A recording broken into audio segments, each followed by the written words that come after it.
Yeah, Friday! You have reached episode 38 of the Ranting Weight Watcher.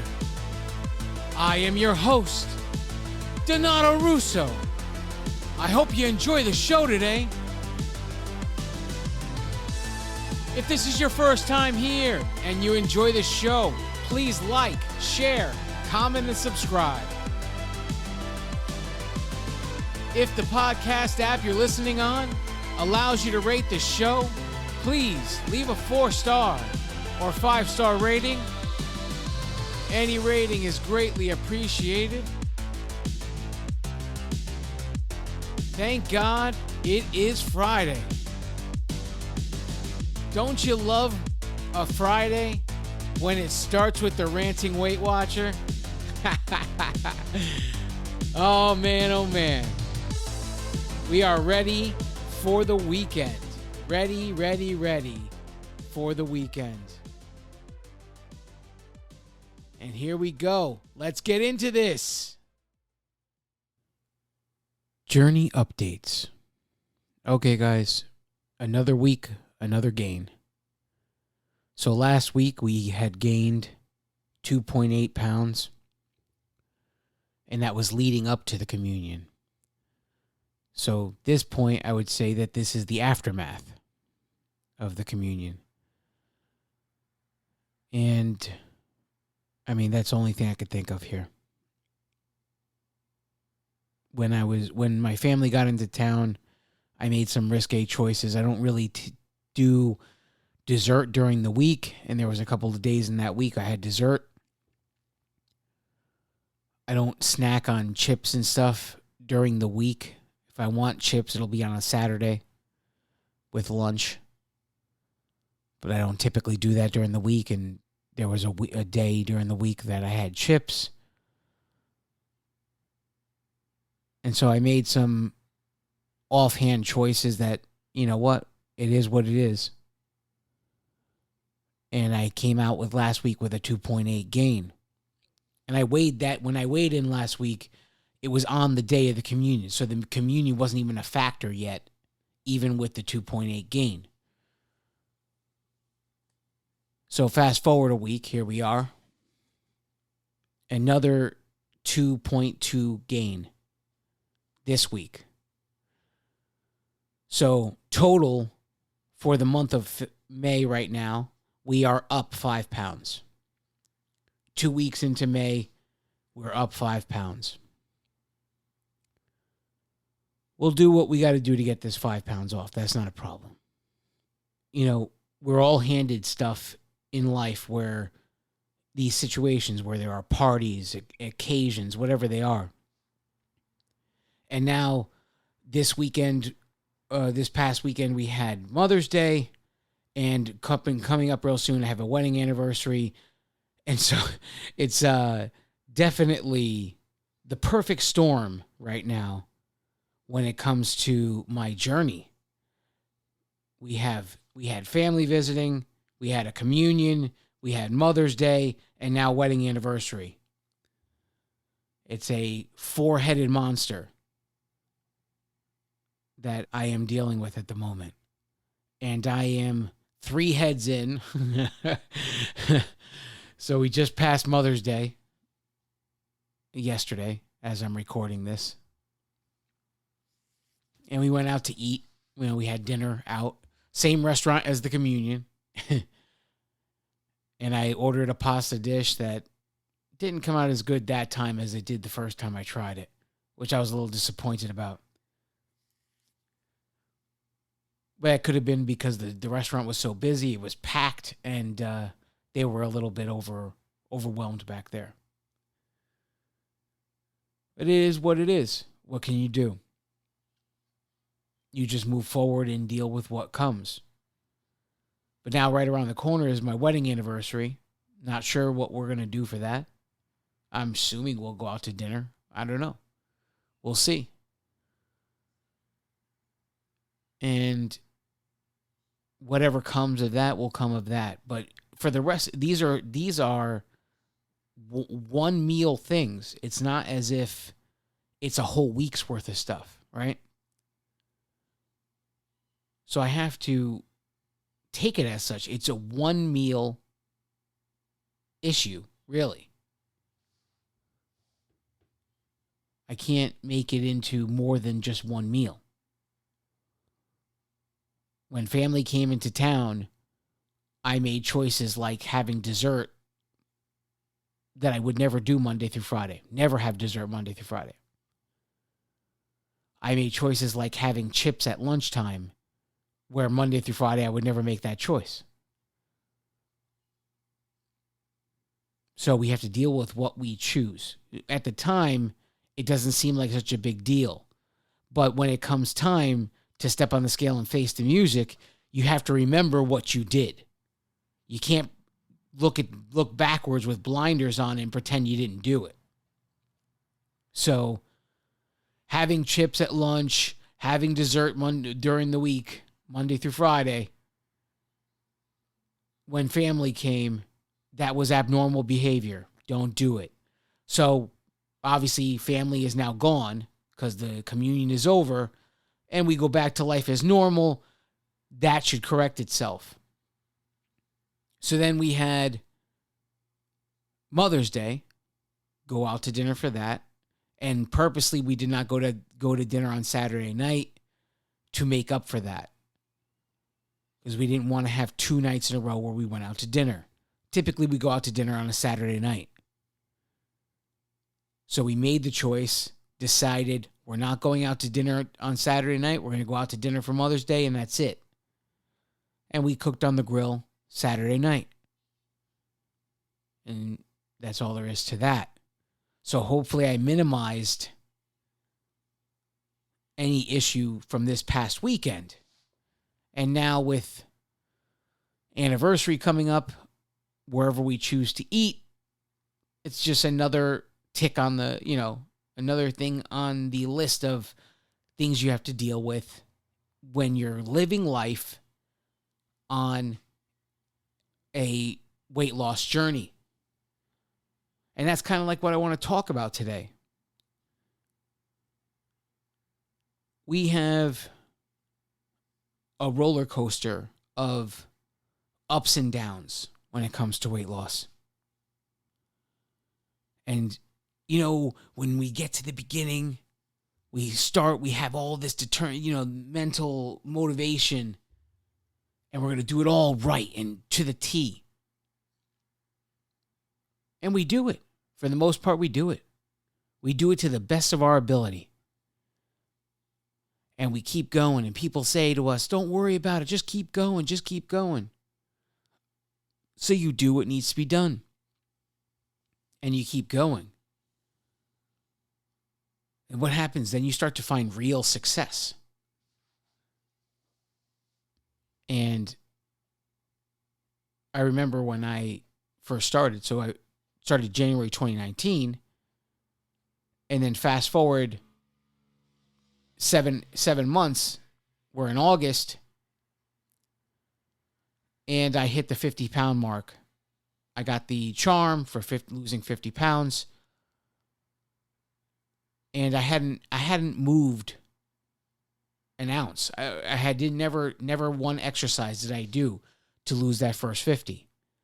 But in the same token, it still was successful. To go 7 months and lose 50 pounds, I'm sure there are many people that will do that. And all I did was change what was going in my mouth and controlled the amount of that thing and get it going. Start making good choices in my life. As I gained more and more success, so I hit the 50-pound mark, introduced exercise, and started truly finding success in this journey.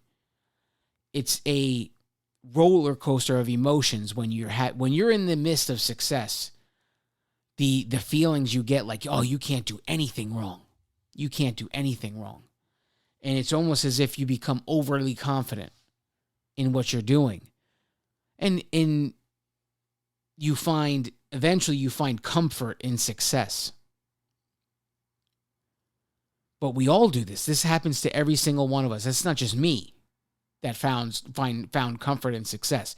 Every single one of us finds comfort in success that becomes truly successful. Some of us find comfort in success way too early. You drop 20 pounds, and I've done this too. I'm also guilty of this. However many times I've joined Weight Watchers and rejoined Weight Watchers, I swear to God, the 20-pound mark was the mark of the curse. I would lose 20 pounds. People would start telling me how great I look, and immediately I would start to celebrate and relax. And immediately start making bad choices. It wasn't even a thought. It just happened. I don't get it.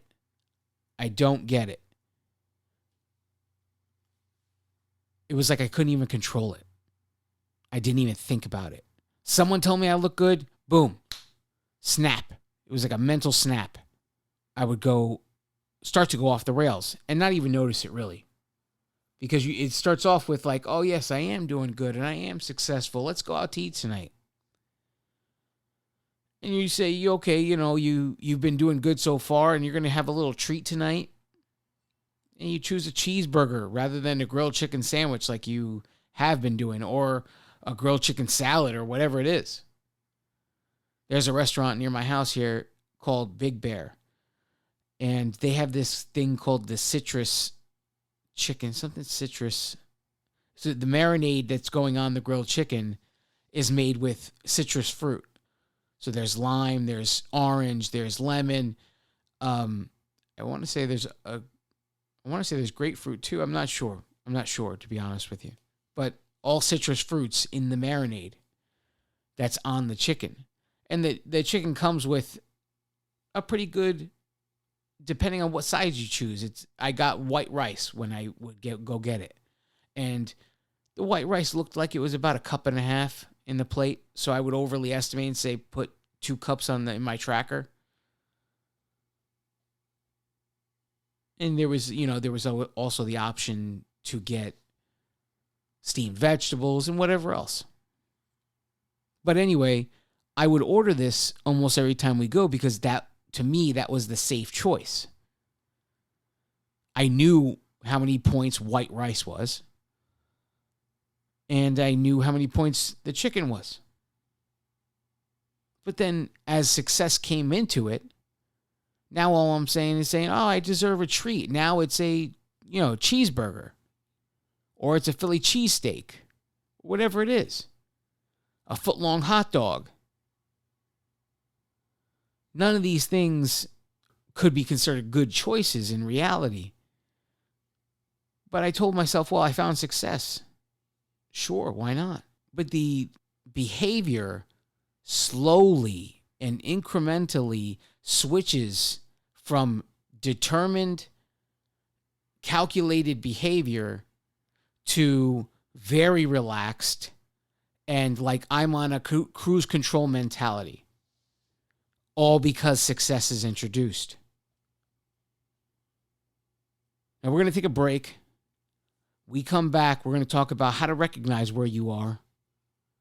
If you are in this situation where you found a little success and now all of a sudden the scale isn't moving anymore and you're having trouble pinpointing where you are. So don't go anywhere.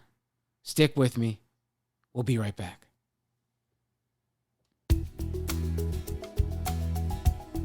Greetings, ladies and gentlemen. Thank you so much for listening to the Ranting Weight Watcher. If you would like to connect on social media, we would love to connect with you. On the Weight Watchers Connect app, search for @RantingWeightWatcher. All of our other social media links can be found at www.therantingweightwatcher.com. You can also email the show, say hello, or share your story with us. Send your emails to therantingweightwatcher@gmail.com. We look forward to hearing from you. If this is your first time here, and you enjoyed the show, Please like, share, comment, and subscribe.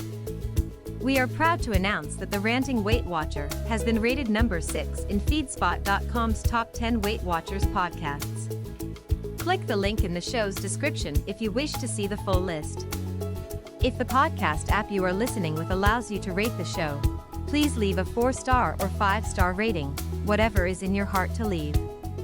Any rating is greatly appreciated. And now, without further delay, here is the star of the show, Donato Russo. And we are back. Thanks for sticking with me. So we've been talking about the roller coaster of behavior when it comes to a weight loss journey. We talked about the finding success and what happens mentally when you find it. I mean, these are the things that happen to me mentally, almost on a regular basis. So I want to try to talk about now, how do we recognize where we are and make the correction if one is needed? And, there's one word, if there's one word I hate in the weight loss journey vocabulary, it's the word plateau. I feel like it's way overused. And there are legitimate plateaus. I'm not saying they don't exist. But I'm saying that people like to use this word when the scale isn't moving and they haven't even analyzed their situation. So one thing, if you're doing everything right and the scale's not moving and you could honestly look in the mirror and say you're doing everything right, I'm talking about 97% accuracy here. 97% accuracy. If you can honestly tell yourself in the mirror that you're doing everything, tracking, weighing and measuring, moving, all with 97% accuracy, then you could legitimately say, I'm on a plateau. But that's not the majority of the population. The majority of the population just wants to make you think you're working hard, even though, truthfully, they may not be. So, what is the opposite of that? What is the plateau versus stagnation?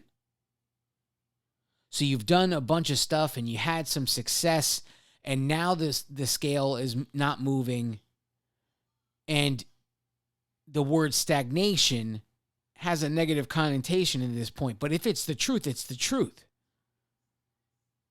And how do we know we are stagnated versus on a plateau? How do we know? Well, you have to look at your entirety of your journey as a whole with truth goggles. Okay? And that's the only way you're ever going to succeed, is if you can stare at your entirety of your journey and see it for what it is. Don't candy coat anything. See it for what it is. That's the only way you're going to know for sure, because you can lie to other people. You can tell people you're on a plateau all you want. But if you tell somebody you're on a plateau and you go out to eat that night and you got a bacon cheeseburger, fries, mozzarella sticks to start, and a Coke, if you're doing all those things and you're telling everybody you're on a plateau, it's very easy to take that apart. And, I don't have to tell you that. People are defined by their actions. So if you're saying to someone, I'm on a plateau, and yet these are your actions when you go out to eat, maybe it's time to start thinking about what is the truth. Are you really on a plateau, Or did you find some success, get really relaxed, and now you don't know how to get back? You're stagnated in place, and you just don't understand how to get back. The only way to get back is to start by recognizing what the truth of your situation really is. You got to look in that mirror and you got to say, you're not doing these 5 things right now. You're not doing these 3 things right now. If you want to write a list, write a list. What are all the things you're not doing right now? And you hit on whatever, 1, 2 of them, whatever you want to do. What would make the biggest impact? If you know you're not tracking, that might make the biggest impact. If you know you're not weighing and measuring, that might be the one thing that makes the biggest impact. Whatever it is, decide what it is. Don't tell me that, it was, this thing or whatever, and I got to stop doing that one thing. Because it's not just one thing. It's a bunch of behaviors that are snowballing into stagnation or going in the wrong direction, going back to the beginning. Because every decision we make, I've said this a million times, every decision we make on a second-by-second basis is either going toward our goal or away from our goal. Every single decision we make. It's either going toward life or toward death. I get really real with you here. Forget about goals.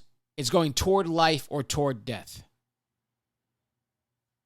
Because the left date on your gravestone, that's the date you're born. The date on the right, that's the date you die. You can't control either of those things. But you can control the dash that's in between those 2 dates. And what you do in that dash is either going to make the date on the right happen further down the road or sooner. It's your choice. No one is doing it for you. It is your choice.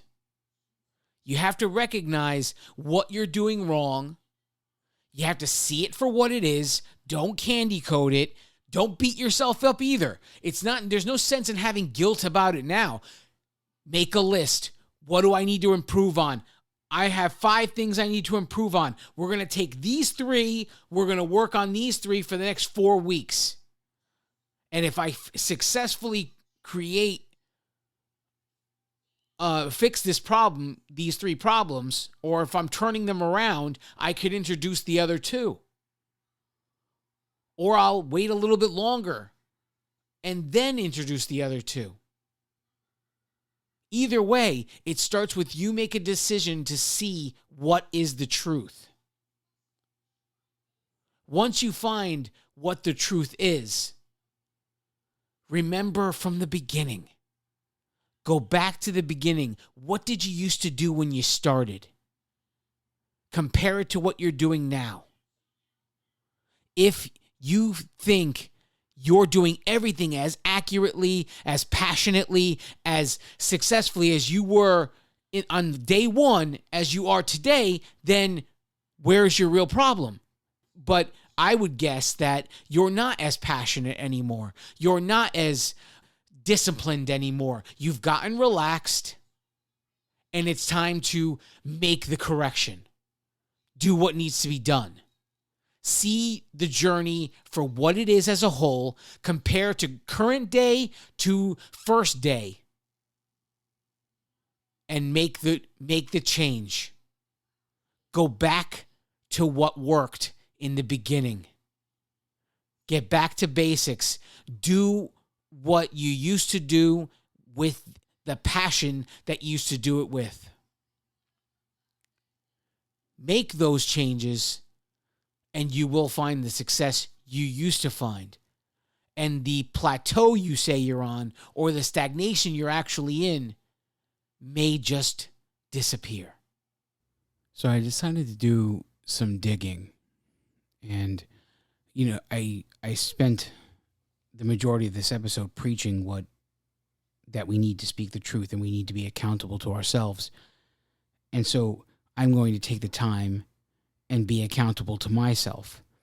And I spent the majority of the episode talking about comparing food choices or how you measured and weighed food when you were in the start of the journey versus current day, and how success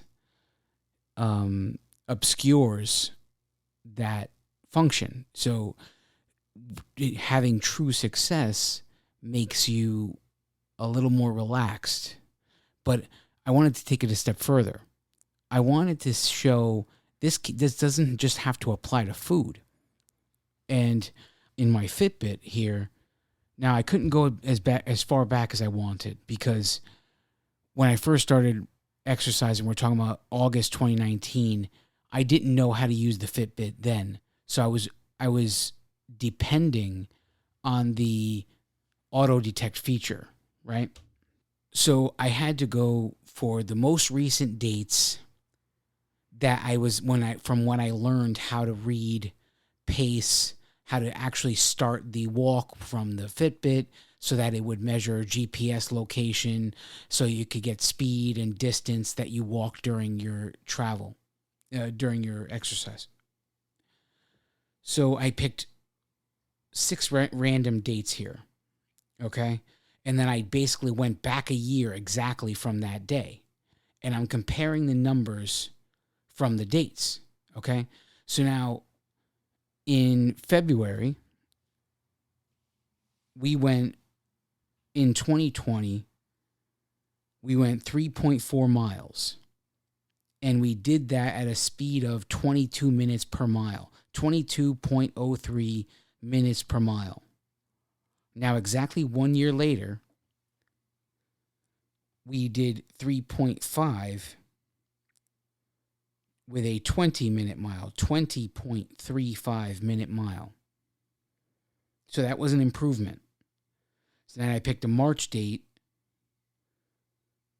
I got in 2020, we did 3.8 miles with an 18.22 minutes per mile on that day. That was a good walk. And that same day, a year later, I only walked 2.8 miles and a 24-minute mile. So that's a huge tank. Huge.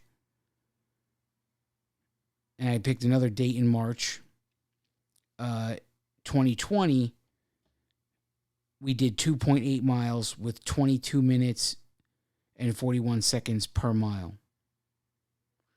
Exactly 1 year later, 4.7 miles, 23 minutes and 56 seconds per mile.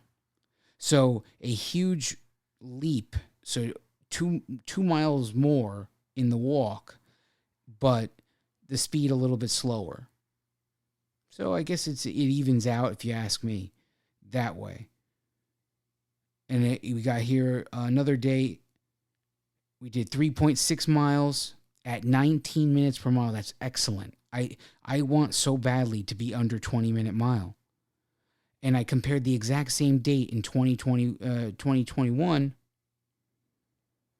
And we got 3.3 miles. I'm sorry, 3.7 miles and 22 minute and 11 second mile. So it's like a 4-minute difference. I'm sorry. And that was a huge decrease. We got another day here. 3.4 in 2020. 3.4 miles, 17 minutes, 49 seconds a mile. That same date in 2021. 3.3 miles, 23 minutes, 20 second mile. And I did the most recent day, which is today, May 11th, as I'm recording this. May 11th in 2020, I did 3.7 miles, a 20 minute, 48 second mile. Now today I did 4.5 miles and a 21 minute 44-second mile. So there are some huge differences here in speed. A year later, huge differences. I lost time here on the majority of these. I lost time. Actually, there's only one that I improved on, which would have been the first date would have been February. All the other ones were slower. So a year later, I'm walking slower. This proves to me, not only did I get relaxed in food choices, weighing and measuring, whatever it is, because of my success, I also got relaxed in how I approach my walks. Now, I want to definitely improve on this for the rest of the year. I want to get back under 20 minutes. I need to get back under 20 minutes. It's not good enough. It's not good enough to be slower now at this rate. I weigh less. I should be walking much faster. I should not be walking slower. Because you have to work harder in order to keep the weight loss going. When I was heavier, it was easier to lose weight because there was more to lose. So if anything, walking slower with a heavier amount of weight would be okay. But now I was walking faster then than I am now. And this goes to show you, success clouds the judgment. And it's not just food choices. It's exercise too. You got to look at the whole journey for what it is. That's why having stuff like Fitbits, body composition scales, the tracker alone from Weight Watchers, the amount of data you can pull from all of these things, you're really hindering yourself in why, when you're coming to that question, when you want to pull your hair out and you want to say, why isn't it working out for me? What do I need to do? There's so much information to be had here to really be accountable to yourself. Forget about everybody else. Forget about the 21 countries that listen to me every week. Forget about my friends and family. Forget about everybody. To be accountable to myself, this is ridiculous and unacceptable. I picked 6 dates, and there's only one date where I improved the time a year later. All the other dates, I'm slower. Unacceptable. So I was saying last year, at the end of 2020, I said to myself, well, I only lost 36 pounds this year, where the year before it was way more than that. And granted, yes, when you're bigger, it's easier to lose weight. So naturally, as the years go by, you have less to lose. If you're not working harder, you're not going to lose as much weight each year. And in the same token, you don't have as much weight to lose also. But when I look at that information and I compare one year to the next because of the data I carry, the reasoning for why is in my face. I got slower with every walk this year. Do I expect to lose 50 pounds by the end of this year if I don't make a correction here? On December 31st, when I'm looking back at the entire year, which is very, very close. I mean, think about that. It feels like we just celebrated the new year, and here we are in May. Okay? I feel like I just took my Christmas decorations down. And here we are in May already. Do I think, when I look now, what I've lost so far this year, I actually don't have that number in front of me, but whatever that number is, and I look at how much time left in the year, can I still honestly say that I'll lose the 50 pounds that I set as a goal on January 1st this year? I don't know. But you know what? I can't waste time contemplating what I should have done from January to May. All I could do is make the correction going forward. And the first correction I need to make is stop being slower week after week or day after day, whatever it is. when comparing it to last year. I cannot do that. I cannot keep doing that. Meanwhile, I'm 50, 60 pounds lighter than I was on the same day. No excuse to. I was at a 17-minute mile. 17-minute mile. That's March 16th of 2020. I had 3.4 miles total, 17:49 seconds per mile. And in exactly 1 year later, 2021, 3.3 miles, 23 minutes and 20 seconds. That is ridiculous.